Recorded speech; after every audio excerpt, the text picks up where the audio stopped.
rapidly forming a localized hemostatic plaque at the site of vascular injury or damage. And you should know that the pathologic counterpart of hemostasis is thrombosis. It means that when we have a clot formation in an intact blood vessels, we shouldn't have clot in intact blood vessels. When we have this process, it means that we have thrombus. Okay, this is pathologic. Both hemostasis and thrombosis, I mean physiologic and pathologic procedures, involve three main elements. What? Vascular wall, platelets, and the coagulation cascade. That we want to talk about these elements. When a damage,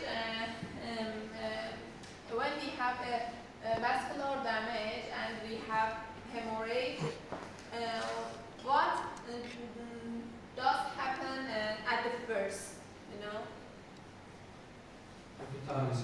Vasoconstriction. Vasoconstriction. Constriction. Thank you.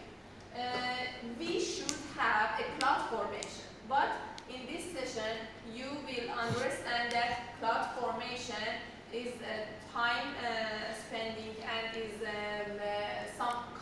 have some complexities. Okay, so at the first time and rapidly we should have another procedure such as vasoconstriction for reducing the hemorrhage.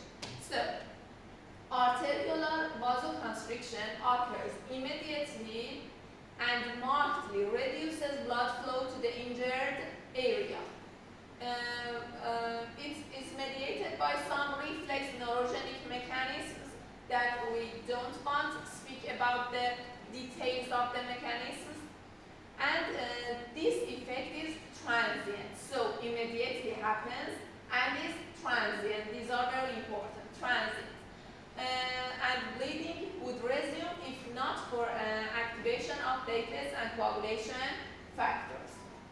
So we have three steps. The first step is vascular spasm that reduces the blood hemorrhage. In the second step, we have some platelet plug formation. It means that platelets that we will speak about the platelets attach to each other and reduce the hemorrhage. But this platelet plug, you should know that this plug is very loose, and if we don't have a glue for attaching the platelets, these are loose and this will be detached. Okay, so we again have hemorrhage. So we need a glue. Glue in this yellow color here, as you see, that is fibrin, and so the fibrin should form to firm the platelet plug. Okay. Okay. At the first step, as we said, we have vasoconstriction. Here we have damage of endothelial cells in the blood vasculature. So we have hemorrhage, and immediately we have some reflex vasoconstriction to reduce the blood hemorrhage. At the second step, that is called primary hemostasis, we have the formation of platelet plug. But how do we have this process? As we know, when the blood flows in the blood vasculature, the cells, I mean white feces, RBCs or platelets, are in the middle of the blood flow. Okay? When we have a damage in endothelial cells, we have some factors, as you see here in red color here, like von Willebrand factors that expose to the blood in the vascular space. Okay, these von Willebrand factor is hidden normally because they are under the endothelial cells. But when we have damage, they expose to inside the blood vessels. And platelets have some receptors for these von Willebrand factors. When they see these factors, they attach to them. So platelets attach to von Willebrand factor. And von Willebrand factor in the other side attach to collagens and other extravascular matrix. So von Willebrand factors is like a bridge between platelets and extravascular matrix. Okay. Then the platelets that are have adhesion to von Willebrand factor activate. When they are activated, they release some granules, as you see here. They release some granules. What are the contents of these granules? For example, ADP, thromboxane A2, calcium, and other factors. Okay. What do these granules do? They aggregate other platelets to the site of the injury, as you see here. They aggregate other platelets, okay? So we have the platelet aggregation. Two platelets attached to each other by some other receptors, okay? You can see this process in this picture better. I explain in this picture. As you see here, we have a damage in endothelial cells. You see a transverse section of blood vessels.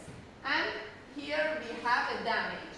So, von Willebrand factors are exposed to inner surface of the blood vessels. The platelets see the von Willebrand factor and attach to von Willebrand factor by glycoprotein 1b. That is a receptor on the platelets, okay? So, this process is adhesion, platelet adhesion, okay? And when the platelet is activated and release the granules, other platelets go to the site and attach to the platelet, to the previous platelet, by the receptor that we call it, as you see here, we call it glycoprotein 2b3a. So this receptor is for aggregation. This receptor, glycoprotein B, is for adhesion, and this receptor is for aggregation. Okay? The aggregation happens via the fibrinogen. So we have some receptors, fibrinogen, von Willebrand factor, for the formation of platelet blood. Okay, is this process important? Yes. Yes. Because we have some diseases, some hemorrhagic disorders in some patients because of the defect or deficiency in one of these, for example, receptors. You should know that we have some patients that have Bernard-Soulier syndrome, for example. In Bernard-Soulier syndrome, we have a genetic disorder in glycoprotein 1b. These patients from the childhood have deficiency in glycoprotein 1b, so their adhesion of platelets to von Willebrand factor is impaired, so they have hemorrhagic disorders. Or the other patients may have deficiency in glycoprotein 2b3a. We call the disease Lanzmann thrombosthenia. This is a genetic disorder, and they have hemorrhagic disorders. These patients have can have very severe hemorrhagic disorders. Can anti-thrombosis drugs affect on this mechanism? I explain in the next slides. Okay, if you have a question, I answer you. Okay, So yes, they can. So, for example, the other disease, we have von Willebrand disease. These are patients who have deficiency, genetic deficiency, for example, in von Willebrand factors. These are proteins, okay, and genetic mutations can have may cause disorders of the process. Okay. So this process is adhesion, this process is aggregation, and these are the diseases that may be in a patient.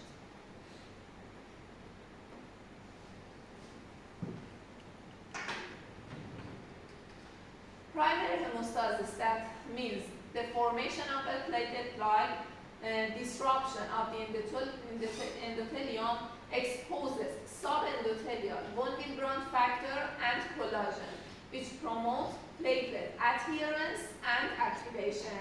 Activation of platelets results in a shape change and as well as the release of secretory granules. Within minutes, the secreted products recruit additional platelets which undergo aggregation to form a primary hemostatic plug. And here the book says platelets bind via glycoprotein 1b receptors to von Willebrand factor on exposed extracellular matrix and are activated undergoing a shape change and granule release. Released adenosine diphosphate and thromboxane A2 induce additional platelet aggregation through binding a platelet glycoprotein 2b3a receptors to fibrinogen, and this platelet aggregate fills the vascular defect, forming the primary hemostatic plug. Okay? Any question? So, until here we have platelet plug. That I said that it is loose, and if we don't have the glue, this may be detached. So we need this glue in blue color here. What is this glue? Fibrin. How does fibrin form? From fibrinogen? No, from fibrinogen, yes. Fibrinogen goes to convert to fibrin. But how this process happen?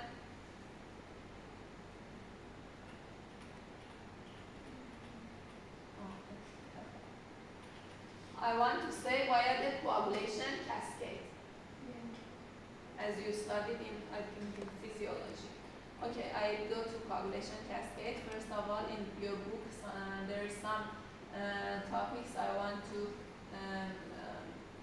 review for you. As you said, in normal hemostasis, we have endothelium, one element, platelet, and coagulation cascade. These are very important in hemostasis. In platelet granules, you should know that we have some granules in platelets, for example, alpha granules, dense bodies, or delta granules, that some factors are inside the granules, ADP, ATP, calcium, histamine, or fibronectin, factor 5, factor 3, and other factors. This is the microscopic electronic appearance. And you see here also platelet adhesion. As you see here, this is the damage, this is the collagen, this is the von Willebrand factor, and this is glycoprotein 1b. As you see here, you see that von Willebrand factor is a bridge between glycoprotein 1b platelet and collagen, and the other platelet is attached to it and aggregate. Okay, you know these parts and the picture I explained. Okay, one part of the doctor's question is here. We have a drug that we call it aspirin. Do you know what does aspirin do? Stops blood clots from forming. Stops clot formation, in which step it inhibits No, vasoconstriction. it inhibits like because they call it blood thinner sometimes, and it makes I think it affects the platelets. What's it- Affects platelets. In which part of platelets function? What's it called? There was a pathway called as lipooxygenase pathway. Thank you. Is that what you are talking about? Aspirin, lipooxygenase pathway, there is something. Lipoxygenase, Prevents the cyclooxygenase, aggregation. inhibits cyclooxygenase. Yeah. And what is the product of cyclooxygenase activation? Does it inhibit aggregation of the platelets? What does cyclooxygenase produce? Fibrinogen? No, for example, thromboxane A2. Exactly. You remember, Yeah. recall please. Thromboxane A2. And thromboxane A2 is a product of granules, platelet granules, okay? So, as you see here, aspirin in the last paragraph, aspirin inhibits platelet aggregation, as you said. Inhibits platelet aggregation and produces a mild bleeding defect by inhibiting cyclooxygenase, a platelet enzyme that is required for thromboxane A2 synthesis. You remember that in that thromboxane A2, as you see here, is released from the platelets and aggregates other platelets. So with aspirin, you have deficiency or a defect in platelet aggregation by inhibiting cyclooxygenase enzyme. Okay? Thank you.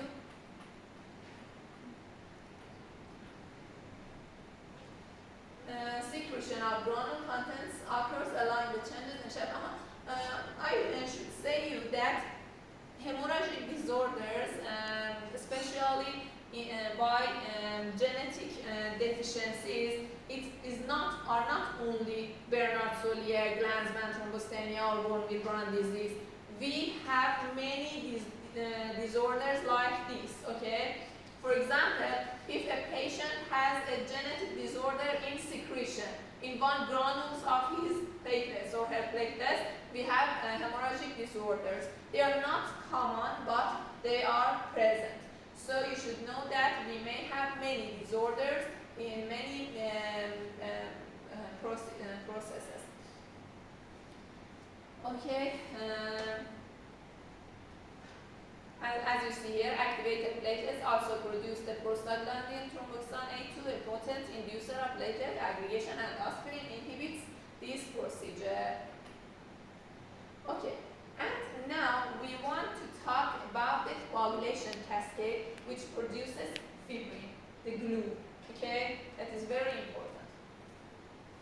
I know that you studied this cascade in, for example, physiology or other yes?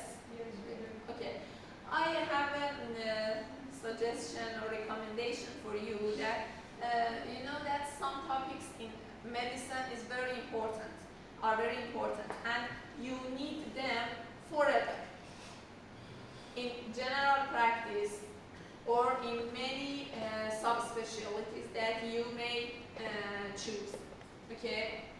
For example, if you will be a pathologist, hematologist, surgeon, or internist, you need to know about the coagulation cascade. This doesn't change. So one time forever, please study and learn about the process. Okay. What do you remember? I want to say to recall.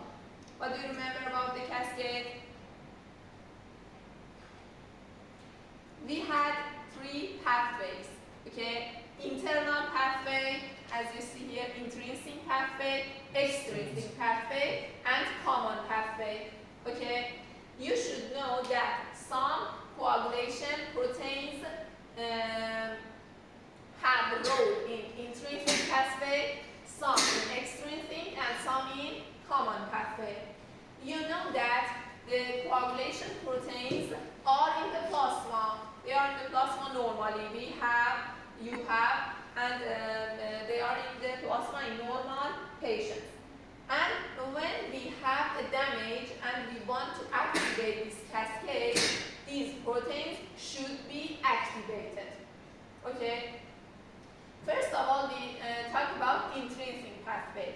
In intrinsic pathway, we have factor 12, as you see here. Factor 12 is a contact factor. It means that it should be activated by contacting some elements. For example, the negative charged surfaces. When you have a negative charge surface, for example, in a membrane of the cells, you can activate the 12 factor. Okay, so the factor 12 activates and comes to factor 12, activated factor 12. And this is cascade, okay? So factor activated 12 activates 11 factor. 11 factor, when it's activated, activates 9 factor. This is cascade. 9 factor in combination with activated 8 activates 10 factor. 10 factor, when it's activated, activates factor 2. That we call factor 2 as porothrombin. And it comes to change to thrombin. You should know that thrombin is a key factor in coagulation cascade. Have a key role in coagulation cascade because the change of or the converting the fibrinogen to fibrin is mediated by thrombin. Okay. And in other pathway that we call it extrinsic pathway, we have less coagulation factors. We have an important factor as factor 7. Factor 7 should be combined by tissue factor to form a complex that we call it tissue factor, factor 7 complex. Okay, please tell me what does tissue factor come from?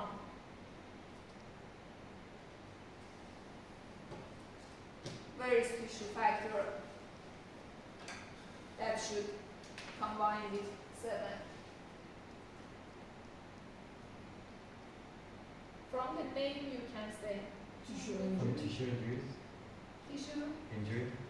Is it Yes, produced by tissue? injured tissues. Yes, okay. So I said that you know normally you have these factors in the plasma, okay, but normally you don't have tissue factor in the plasma flowing in the blood, okay. So tissue factor is released from, for example, injured endothelium when we have a damage. So when we have a damage, tissue factor is released. We have factor 7 in the plasma, they combine with each other, and we have the complex. What does this complex do? Activates factor 10, as you see here, factor 10, and factor 10, the other factors. So, can you say me that which pathway between intrinsic and extrinsic is somehow, which is more important, for example, more important?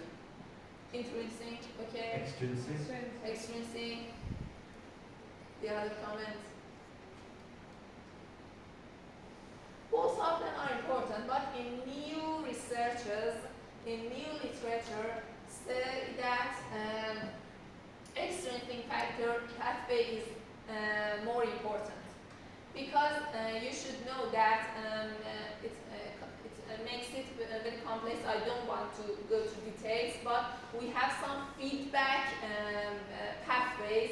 For example, if you have a little thrombin production, for example, from in extrinsic pathway, this thrombin can have positive feedback in activating intrinsic pathway factors.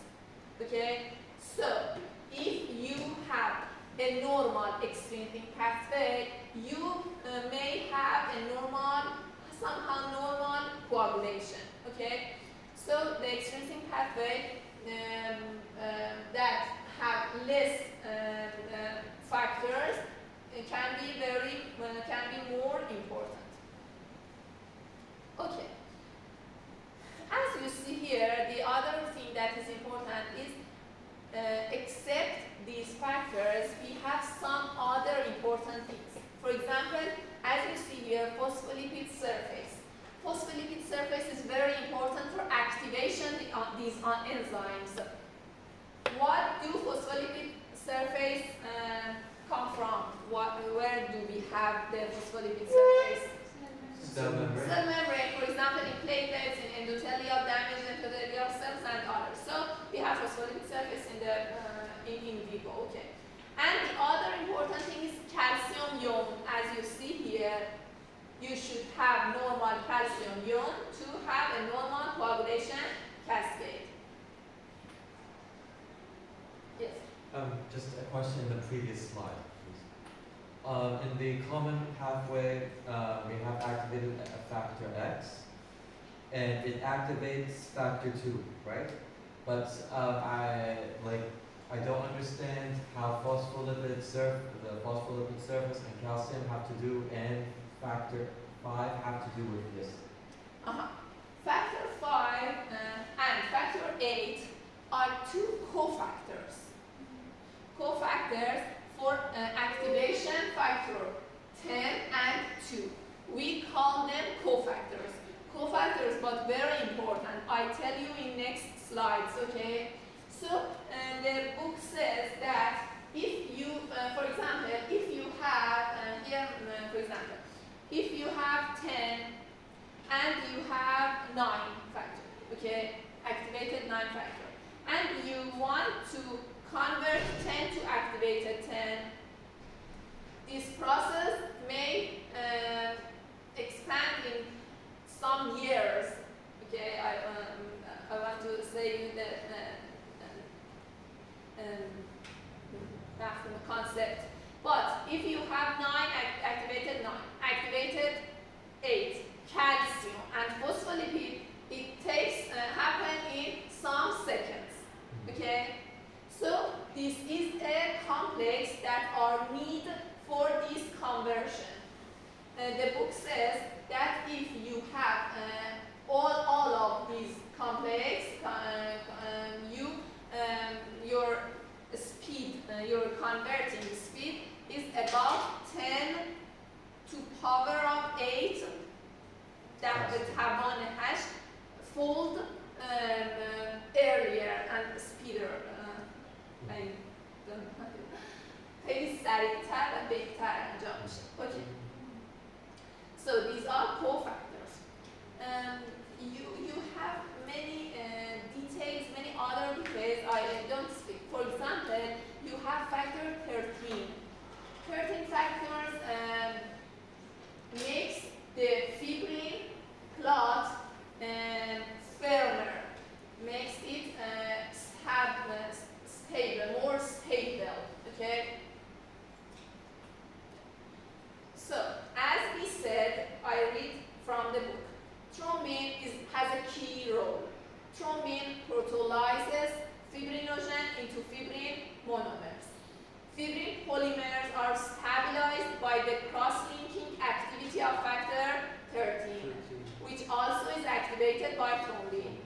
So, each reaction of the coagulation cascade composed of one enzyme, one substrate, and may have one cofactor. This is the thing that I said. For converting factor 10 to activated 10, we need 9, we need this cofactor, we need the surface, phospholipid surface, we need calcium ions. All the things should be together to convert this factor. Okay.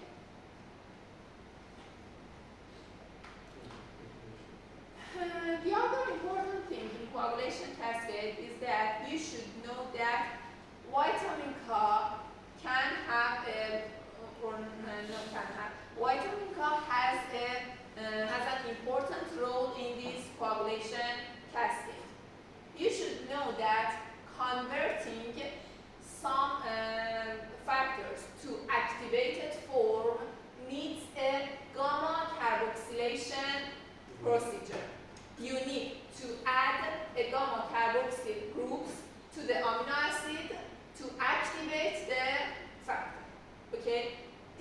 gamma carboxylation needs to vitamin K. So, if the patient has deficiency in vitamin K, she or he may have deficiency in coagulation cascade procedure and may have hemorrhagic disorder. Okay? Now, please say me that do you know what did you hear about warfarin? For example, warfarin is a common drug just here. Do you know what is warfarin? What does it do? Is It's it kind like of antithrombosis. It's the Antithrombosis. antithrombosis in which pathway, in which part inhibit thrombosis?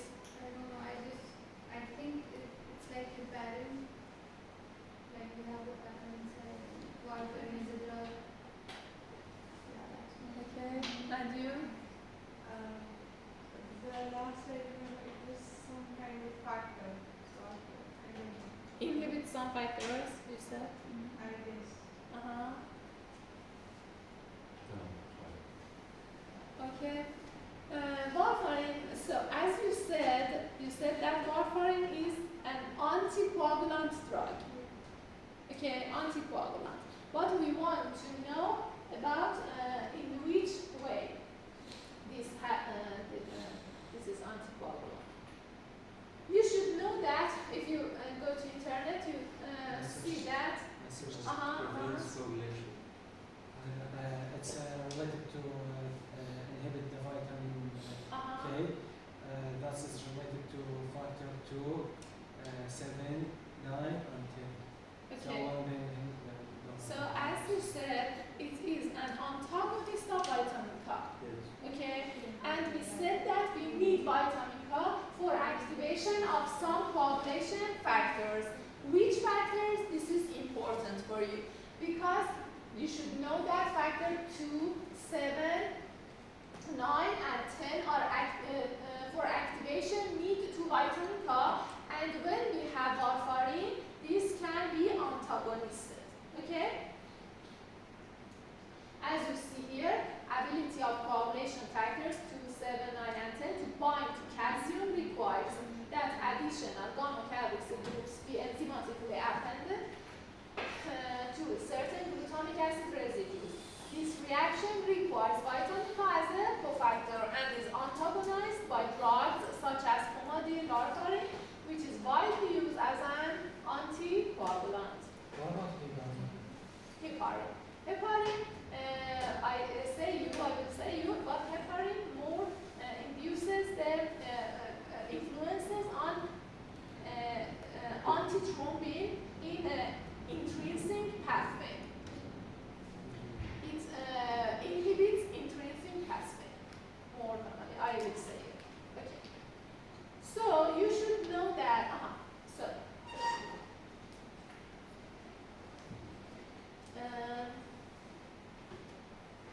I want to have a scenario for you. Please imagine that you have a patient comes to you as a doctor and you suspect a hemorrhagic disorder for him or her. You get the history, you do the physical exam, okay? And you want to do some laboratory tests. What test do you order to detect the hemorrhagic disorder? Platelets. Platelet. How do you order platelet? Platelet for lab. Check for fibrin. Fibrin. Fibrinogen. Albumin. Albumin. Albumin has role in coagulation. I said about it in edema. Okay. For blood cells. Vitamin K. Vitamin K. At the first step, when a patient comes to you, you choose the first step laboratory tests. If these laboratory tests are impaired or have this dysfunction, then you order the other tests, okay? Because of the cost, because of the blood sampling and other things. So the platelet was correct, but I mean that my question was about that you don't order platelet in the for the patient. You usually order CBC, complete blood count. Okay, what do we see in CBC report? RBC. RBC count, okay, white BC count, and also platelet count. You have 3 cells in blood: white leukocytes, RBCs, and platelet. The CBC gives you the count of these cells, okay? And what are the other parameters that you see in CBC report? Cholesterol. See? Cholesterol. That's Cholesterol? incomplete blood picture. No. Cholesterol is in biochemical chemistry in serum. Complete blood count. I have a question. Did you ever do CBC for yourself? Yes, we don't see the results. How is your hemoglobin? What is that? It's very Hemoglobin, okay? You did it for yourself, okay? Hemoglobin and some RBC parameters, red cell parameters, for example, MCV, MCH, the volume, mean volume, hemoglobin, and other MCH, still other, okay? So you have the count of 3 cells and the other things, for example, hemoglobin and other things. Okay. We want to talk about the platelets here because of the hemorrhagic disorders are related to platelets. Do you know what is the normal range of platelets in the CBC? Normal range?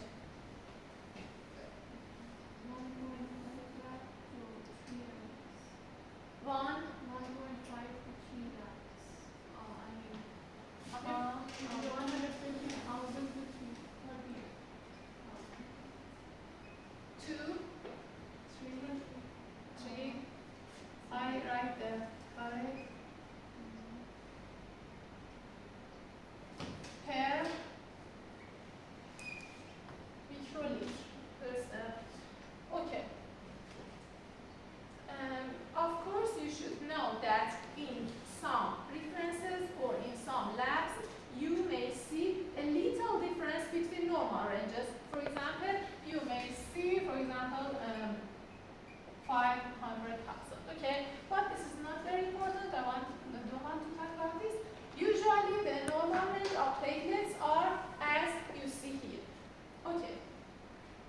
The patient comes to you and has a normal platelet count, but he has hemorrhagic disorder. Okay, normal platelet count. What do you order in the next step for the patient? This is normal.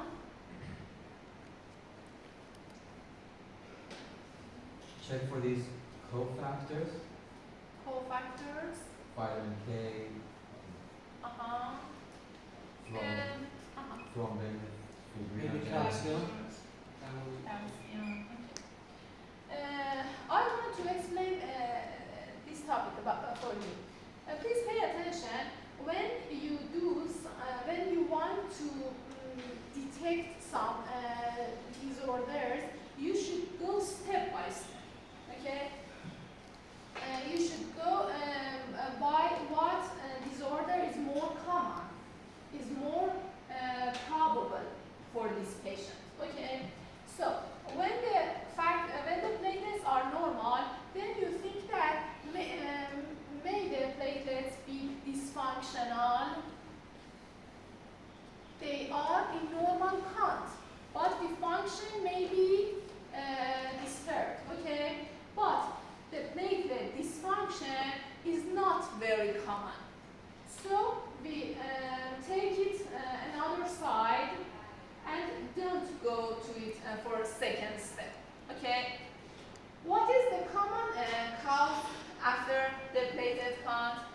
we want to check the factors, the coagulation factors in the plasma.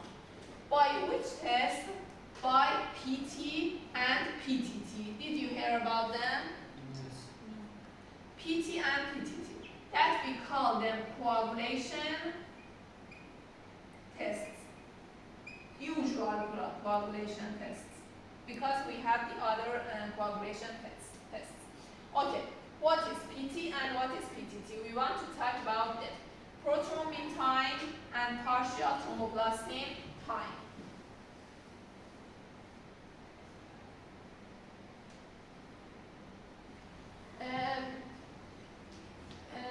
Did you ever do blood sampling for yourself, for example, in a lab?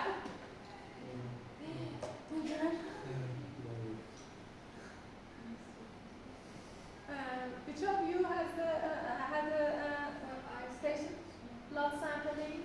No, not you. You do the sampling.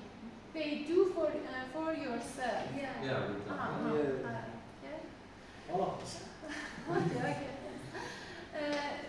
You may see that the tubes that they use are in different colors. Do you know why the colors are different? It's only for fun? No. No? Maybe. What is the difference between the tubes? Concentration of plasma. Some has plasma, some only serum. Some plasma and some serum. When do we have plasma and when do we have serum? We have a serum without coagulation factors. Coagulation. Plasma without coagulation Uh-huh. factors. So, if I use a tube that doesn't have anticoagulant inside the tube, okay, so I have coagulation, I have clot in the tube. When I don't have anticoagulant, I have clot. When I get the sample, I have clot. So after centrifugation, the supernatant is serum. The serum doesn't have coagulation factors because they are consumed, they are used in clot. Okay, this is serum. But for example, when I want to do a coagulation test, I need the coagulation proteins. I don't want to use it in clot. So the tube should have anticoagulant. When the tube has anticoagulant inside it, so when the blood comes to tube, we don't have clot, and after centrifugation, the supernatant is called plasma. Plasma has coagulation factors, okay? So, in the lab, we, and the different colors are related to the anticoagulant, the type, or without anticoagulant in the tube. So, in the lab, I have plasma. Here you see plasma in yellow color in a tube. Okay, I want to do PTT test. Because I have an anticoagulant in the tube, that is sodium citrate. I have sodium citrate in the tube. This is anticoagulant. What does sodium citrate do? Chelates the calcium. It is the calcium chelator. Okay? So, the cascade of coagulation doesn't happen. Okay? When I use the plasma for the test, here I don't have calcium, so the coagulation or clotting doesn't happen. For the test performed, I add some factors to the plasma. Which factors? I want to add some phospholipids because here it is not in vivo. I don't have phospholipids. I don't have platelets. I centrifuge the plasma, okay? I don't have endothelial cells, so I don't have phospholipids here. For clotting, I should add phospholipids. In reagents, I buy reagents and تجاری buy reagents and add to the plasma phospholipid. And also also I should add some negative charged surfaces for activation of factor 12. Okay, so I add kaolin, for example, a negative charged surface, I add phospholipid, and I add some calcium because the sodium citrate has moved the calcium. I add chloride calcium to the plasma, and at this time I turn on my chronometer. When I turn on my chronometer, the clot formation is happened. And then I see the first fibrin monomers in the tube, I see all the instruments is in the lab. When I see the fibrin clot, I turn off the chronometer. This time is the time of clotting. For example, PTT, if this time is between, for example, 25 to 40 seconds, is normal. If a person has, for example, PTT of 70 seconds, what does it mean? Hemorrhage. He has some deficiency, for example, in intrinsic pathway. Or maybe he has some inhibitors here, I don't know. He has a prolonged PTT, abnormal PTT. Okay, this is the test procedure.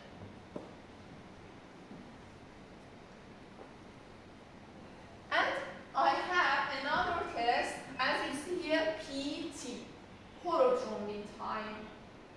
What is prothrombin time?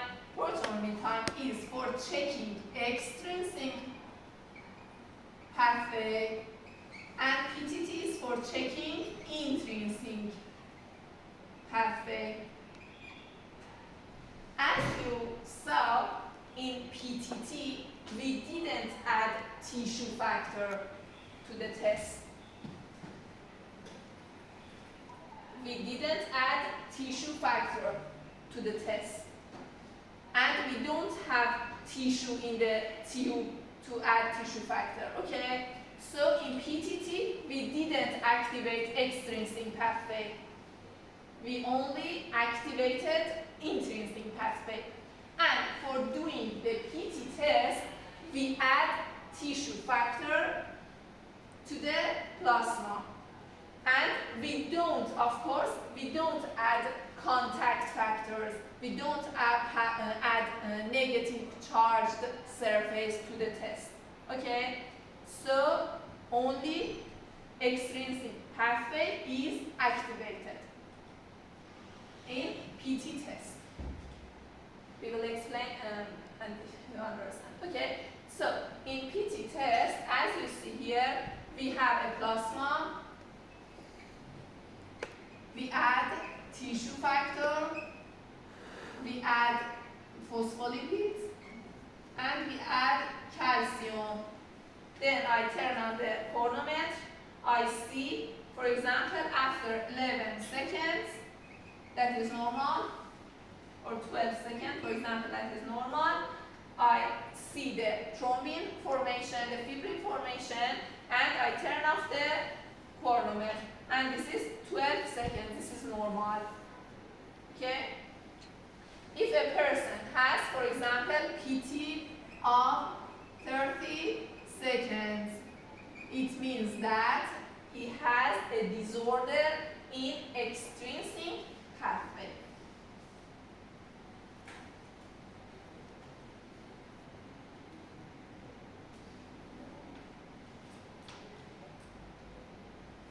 Did you understand? Yes. I want to say you some scenarios in a clinical patient, for example, to review these lessons. If you want a break, I give you a break, then I tell you the scenarios, or I can cut. Yes? Please, sure.